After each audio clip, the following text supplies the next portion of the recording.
Ketua PBNU persilahkan Kedubes Inggris kibar bendera LGBT. Gus Umar, astagfirullah Pak Yahya. Ketua Umum PBNU Kiai Yahya Khalil Stakuf, Gus Yahya beri komentar singkat soal penggibaran bendera pelangi yang sebagai simbol LGBT di Kedutaan Besar Kedubes Inggris di Jakarta. Kedubes Inggris mengibarkan bendera LGBT untuk memperingati Hari Anti Homofobia pada 18 Mei 2022. Menurut Gus Yahya, hal tersebut bukanlah urusan organisasi PBNU. Kita tinggal di negara Kesatuan Republik Indonesia. Sumber hukum kita bukan Al-Quran dan hadis, tapi kesepakatan Pancasila, Undang-Undang Dasar 45, kebinekaan. Ada kesepakatan kita untuk menerapkan suatu hukum, dan hukum ini mengambil aspirasi dari mayoritas, hampir dikatakan seluruh mayoritas. Saya tidak bercerita mayoritas Muslim, mayoritas Katolik menolak hubungan ini. Bisa dilihat dari pernyataan Bapak Frans Magnus Suseno bahwa Katolik pun menolak hubungan ini. Begitu juga dari agama. Saya kira agama-agama menolak hubungan ini. Oleh sebab itu, hukum itu menyerap aspirasi kalangan yang menolak tadi. Maka mengkristallah menjadi sebuah hukum. Hukum tidak berangkat dari nol. Hukum kesepakatan orang banyak. Sepakat orang Eropa bahwa ini baik. Apa salahnya toh? Mereka hidup dua orang, tidak mengganggu orang lain, semua senang. Setuju dengan ini baik? Baik bagi mereka. Tapi kita orang-orang yang beragama, ketuhanan yang Maha Esa, itu kesepakatan kita bersama. Dan setiap agama menyampaikan pesan bahwa hubungan ini tidak baik. Maka orang-orang yang sepakat mengatakan ini tidak baik, tidak baik, tidak baik, tidak baik, tidak baik, ini yang menjadi sandaran hukumnya. Nah, orang Barat itu benar-benar liberal, bebas. Buktinya kaum nudis tidak semuanya bebas di berbagai tempat. Ada kota-kota yang menolak nudis. Pernikahan sejenis tidak semua negara memperlakukannya. Artinya apa? Yang seliberal mereka pun tetap masih ada sekat-sekat.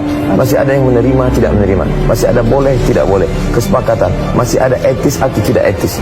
Apalagi kita yang taat beragama, orang timur. Jadi yang mengatakan ini akan mendiskriminasi kaum minoritas, mendiskriminasi mereka yang mengalami ini siapa? Yang menyuarakan ini siapa? Jangan-jangan ada lagi misi di balik ini. Dulu di dunia ini sepakat bahwa itu penyakit. Semua mengatakan itu penyakit. Lalu perlahan-perlahan dari barat muncul bahwa ini, mereka ingin meyakinkan bahwa ini suatu given, pemberian Tuhan. Bahwa kalau kamu diberikan menjadi laki-laki, kamu menjadi perempuan, maka ada pilihan yang ketiga. Ini muncul belakangan. Setelah gembar-gembornya lembaga-lembaga, kemudian pihak-pihak yang ingin meluluskan ini menjadi suatu kenyataan. Nah, sekarang kita lihat, kenapa di suatu negara, kalau di negara itu ketat budaya, ketat ketimurannya, maka ini tidak tumbuh, tidak berkembang. Kita lihat Mesir atau Maroko, tempat saya tinggal, dibandingkan dengan Thailand. Kenapa begitu pesatnya? Itu menunjukkan bahwa dia tumbuh berkembang berdasarkan budaya setempat itu. Kalau di daerah itu menyuburkan dia, dibuatkan Miss Universe-nya, pembiaran yang merajalela, diiklankan melalui, dia akan tumbuh pesat. Tapi bila keluarganya, oleh sebab itu maka ini penyakit yang harus disembuhkan. Maka Nabi, ajaran Islam, Nabi SAW. Jadi Pak Ustaz masih mengatakan itu penyakit? Ya, saya tidak mengatakan itu pemberian Tuhan. Dia bisa dirubah dengan ajaran. Maka mulailah kita tidak membunuh orangnya. Yang dimusuhi itu adalah perbuatannya. Maka dalam Islam bedakan antara sebelum, sedang, dan setelah. Langkah preventif sebelumnya apa? Makanya Nabi menyuruh mengasingkan ketika seorang laki-laki datang, laki-laki sehat tapi dia memakai inai. Sedangkan inai bagi masyarakat Arab saat itu hanya untuk perempuan saja. Maka kata Nabi, ini dia mesti diasingkan. Tempat pengasingannya itu disebut nama tempatnya Naqi. Sedangkan tempat kuburan Baqi.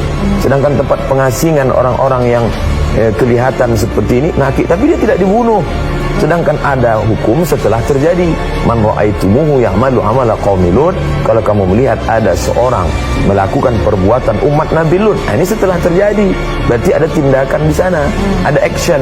Sedangkan tadi hanya mulai ketertarikan. Kemudian ada laknat yang luar biasa. La'anallah, Allah melaknat ar-rijal, laki-laki, al-mutasyabbihin minar rijal bin nisa, laki-laki yang menyerupai perempuan, perempuan yang menyerupai laki-laki. Ketua PBNU persilahkan kedubes Inggris kibar bendera LGBT. Gus Umar, astagfirullah Pak Yahya. Ketua Umum PBNU Kiai Yahya Khalil Stakuf, Gus Yahya beri komentar singkat soal penggibaran bendera pelangi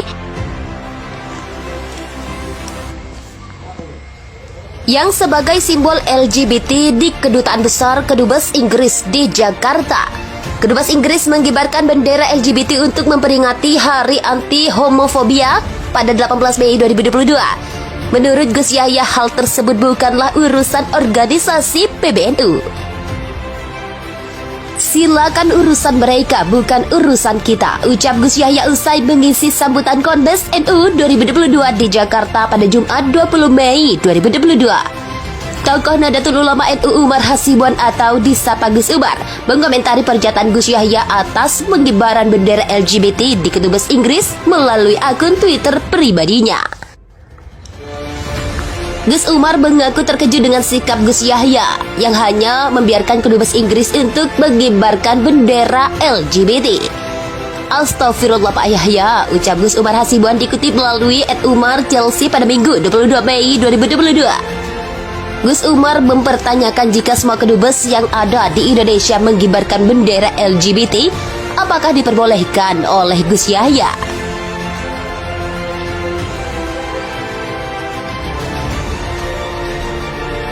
Sebelumnya kantor Kedutaan Besar Inggris untuk Indonesia secara terang-terangan mengibarkan bendera LGBT guna memperingati Hari Melawan Homofobia, Bifobia, dan Transfobia. Selama ini Inggris telah mendukung aktivitas LGBT. Mereka menganggap bahwa LGBT adalah hak asasi mendasar. Hal tersebut menjadi polemik bagi masyarakat dan juga pihak Majelis Ulama Indonesia atau MUI karena LGBT sangat bertentangan di Indonesia.